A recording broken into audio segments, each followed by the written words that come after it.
Hello guys and welcome to the new video on the channel. Last week was reach for the releases and one of the games that caught my attention. Tower Princess is a charming, action-focused roguelite that features a few snazzy quirks up its sleeve. It reveals in that, "Oh, will the most gallant of knights rescue me in my oh so unfortunate time of need?" The game plays out through a mix of dodge-based combat and light platforming elements. You enter a room with a bunch of enemies and the doors lock until you defeat them. Your break and butter are a free hit sword combo that doesn't reach far enough and a dodge roll that has unclear invincibility frames. It's common to get hit by something that didn't seem like it would hit you, or to wait for an attack before you realize. No, the animations are just weird and you already taken damage. The princess or prince you're trying to rescue will tag along, and you can use their unique abilities on cooldown. These range from damaging an enemy to healing to crowd control and are some of the most varied and interesting parts of the gameplay.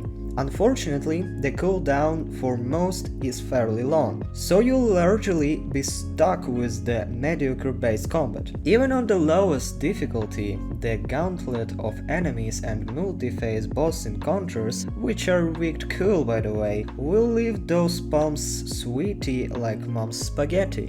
One boss has you deftly dodging and dipping over hazardous light beams, then cooking up a free course meal on a conveyor belt with hazards, while another slowly adds more danger into the mix before switching up the game's control to inconveniently throw off your rhythm. The sound design leaves a lot to be desired though, lacking the tight punch or weight that other action-focused games offer. This can be a real hindrance with tower defense, unfortunately, as the theme sound in FX often discusses the damage output of the more powerful attacks on display. Thankfully, the music will keep players' spirit up as they hop, skip and jump along to jolly sounding tunes that wouldn't be out of place in Ye Olde Tavern or a game of D&D where the DM actually put in a decent effort. The art style is cute, the characters are fun, its animation is very toony, its rooms are very pretty to look at, the controls are tight and work like you expect them to, and when you get hit or die it really feels like it's your fault 9 times of 10. My only real complaint is that it could use a more expensive tutorial,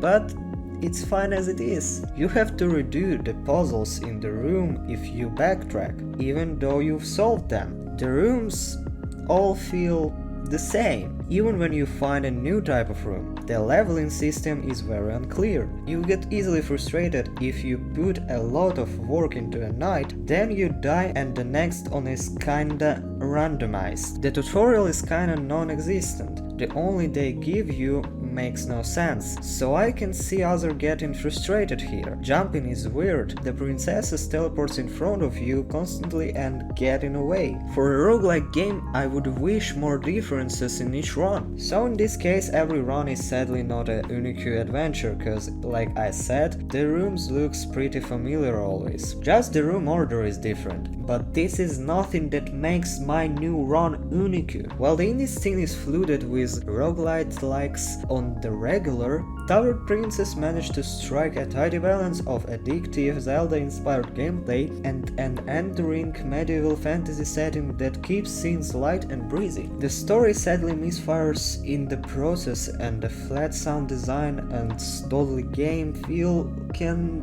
lack impact at times, but they don't detract too much from that addictive one more try nature in which truly great roguelites likes emanate. I still want to recommend the game, because overall it's fun, but maybe you guys wait till it's in a sale instead of paying the full price. This is my recommendation.